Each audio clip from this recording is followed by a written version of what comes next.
Well, it's to build on the engagement that the Prime Minister had last week with Jean-Claude Juncker, to have discussions last night with Michel Barnier, and then together with David Lidington to engage with a number of senior stakeholders in the European Parliament to explain the position of the House of Commons, to explain what they need to see in terms of a change to the backstop, and to show our commitment to getting this deal over the line, which is in the interest of both sides.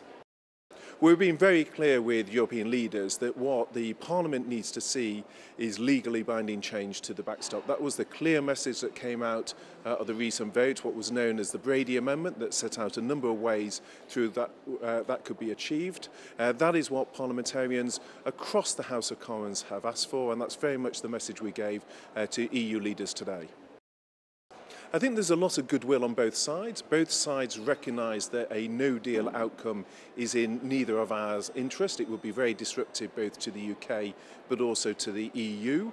So both sides want to see a deal. The deal is very important to European citizens in particular, but also to UK citizens in the EU. So there's a lot of shared values, a commitment to securing a deal. Well, we had a very constructive discussion. I think I found in very good company. We actually got into the substance of the issues. I think there was a recognition from Michel Barnier that neither side wants to see a no deal. I very much recognise the significant work he has put into the deal, and that within the European Parliament, the work on citizens' rights in particular is extremely valuable, both in terms of the deal itself and the European Parliament's ratification of the deal. So we had a very constructive engagement. I'll be speaking to him again following the vote in the House of Commons, and I look forward to working with him so we can steer this deal over the line. Well, what we've been very clear is time is of the essence. Clearly there are preparations ongoing for no deal. We want to give the business community in particular as much certainty as possible.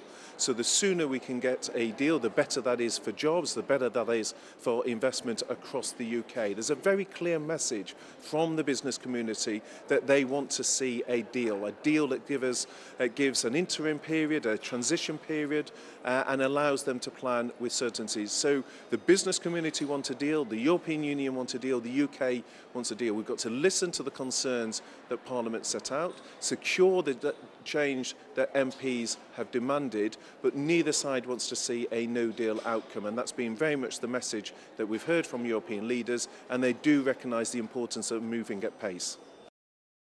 Well, I spoke to him last week, I saw him last night. This is part of responding to the vote in the House of Commons. The vote in the House of Commons set out clearly that members of Parliament were willing to support the deal, providing the issues that the Brady Amendment set out are addressed. So following that vote was the right opportunity to engage with Michel Barnier, to engage with European leaders, as part of a team, together with David Lidington and the Attorney General, working to support the Prime Minister to address the concerns of